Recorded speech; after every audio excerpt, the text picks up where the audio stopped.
Welcome everybody to another Faith-Free Family Moment. Great to be with you. The day that Mike and I are taping this is Election Day. And so there's no small amount of interest and activity about the election, that's for sure. If I was a prophet, I could tell you right now who's going to win. I don't have that prophetic gift. I do know that it is an opportunity for Christians to really step up and be the church. Even as I was talking with Mike, I'm in that process now of open enrolling in the health marketplace, all that fun stuff. But I'm just reminded, really, my hope's not in the government. It's in God. He's the one who's taken care of us, and He's sustained us in ways which are, miraculous, nothing short of miraculous. And so my hope is in Him, and my soul is anchored in Him. And I pray the same for you. And I know that with this election comes great anxiety. What's going to happen with the future, our future? How will the new president or incumbent affect the future plans of ourselves, our families, our freedoms, all those different things? And I know that creates anxiety. Let me challenge you, let me encourage you that you would just run to God, run to His Word, find in His Word His perspective, because you need it, and I need it. And so let me encourage you every single day, carve out some time that just you could spend some time reading the Word and praying. And if that's not a discipline you have, I want to encourage you to start.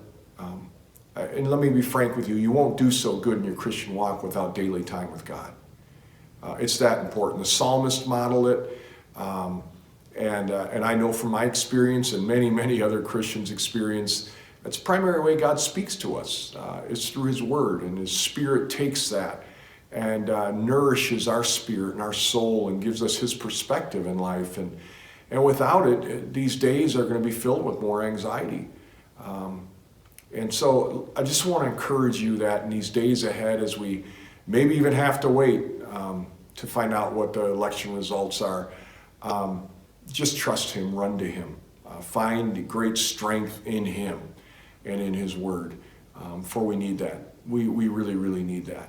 As a church, we also have had a couple positive cases of COVID here recently, and so as a church, there's a little uncertainty. What will it look like here in the coming weeks and maybe even coming months? And so there's uncertainty on that level. What I do know is that we are a body called to connect with one another in deepening ways. And so if you're not able to come, whether you're high risk or maybe if concerns that you have COVID or are in quarantine because of a loved one, please know that you're missed, you're loved, and please continue to reach out. I'm a phone call away, the elders are a phone call away. Just reach out. We'd love to even pray with you over the phone or just maybe hear your heart. So please don't hesitate to reach out to us, especially in the midst of these times where it's a little harder to get together. So I just want to encourage you in that way, and want to take a few moments to just share those thoughts with you about what's going on. We have been going through James. And I don't know about you, but it's a rich book, and it really has challenged me on several fronts. And I just pray that this time we have together once a week, just it nourishes your walk, doesn't replace your times with God, but just nourishes it. And typically the way God's Spirit works is He often takes other people speaking into what He's already speaking to us about. It's kind of neat to be able to marry those two things together. It's faith bolstering and certainly reinforces what God is saying. There's a couple of verses we left off with I'd like to read and talk about just briefly here with the time I have left here. James chapter 3 verse 13, who among you is wise and understanding? Let him show by his good behavior his deeds and the gentleness of wisdom. But if you have bitter jealousy and selfish ambition in your heart, do not be arrogant and so lie against the truth. This wisdom is not that which comes from above, but it's earthly, natural, demonic. For where jealousy and selfish ambition exists, there is disorder and every evil thing. There's two contrasts in operations that James is talking about. They're contrasting origins. Godly wisdom operates much different than worldly wisdom. It must, because it has radically different origins. Worldly wisdom, we're told, is characterized by jealousy and selfish ambition. Jealousy says, you have what I want. Real simple. Selfish ambition, you hold a position I want. It's all about me when it comes to worldly wisdom. You promote yourself, you hope others fail so you can get promoted, so that you can get the benefit, that type of thing. That worldly wisdom is not only seen in jealousy and selfish ambition, but it's arrogant at root. It's arrogance. Nothing's prouder than wisdom of men. It's usually boasting and often involves lies. Boasting to make us look better, and so we throw a few lies in there to make it look good. And we're also told that the worldly wisdom lies against the truth. We're told whatever it takes to get it done. That's kind of what we're told, and oftentimes right around, do whatever it takes to get you done, to get it done. That's worldly wisdom. In contrast, whenever God's wisdom is at work, there's a sense of humility. There's a sense of submission and surrender to his lordship. Divine wisdom has behind it the Holy Spirit.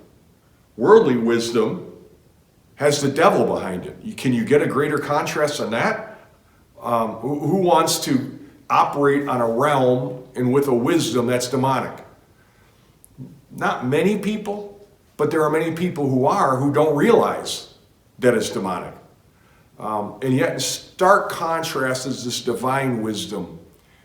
It's the Holy Spirit of God who's behind it. I really, truly hope that's the wisdom you want. It's the wisdom we're told to seek. It doesn't come natural. You and I need to seek this wisdom. We seek it in his word. We seek it in prayer. We seek it in the counsel of others. There's multiple ways to seek this divine wisdom, but we do need to seek it. It's not something that's just all of a sudden going to pop up to us. Typically, it's not how it works. There's a wrestling match with our flesh. And so, are you going to seek God's divine wisdom? Now, know what worldly wisdom produces. Confusion, disorder. It says in verse 16, there is disorder and every evil thing. Basically, instability, I guess you could say. There's evil practice that takes place. And then if you read verse 17 and 18, the wisdom from above is first pure, then peaceable, gentle, reasonable, full of mercy, good fruits, unwavering, without hypocrisy, and the seed whose fruit is righteousness is sown in peace, and by those who make peace. Notice the contrast? When there's divine wisdom, there's peace. There's the fruit of peace. When there's worldly wisdom, there's disunity, chaos, confusion. We need only look at the election to see chaos and confusion, because there's so many operating with worldly wisdom to try to fix spiritual solutions. And God says, no, it's going to take divine wisdom. And the divine wisdom God gives, it will result in peace. Don't we long for that in our world right now? Divine wisdom is the source of mercy, good fruits. It produces positive things in our life. Peace, righteousness, it's pure, undiluted by evil. And yet human worldly wisdom subordinates the truth to personal goals. Godly wisdom lifts up the truth. Clearly, these two different kinds of wisdom could not be more different. Question on the table today is, which one will you seek? I pray that you would seek God's wisdom. Have a blessed day, everybody. God bless.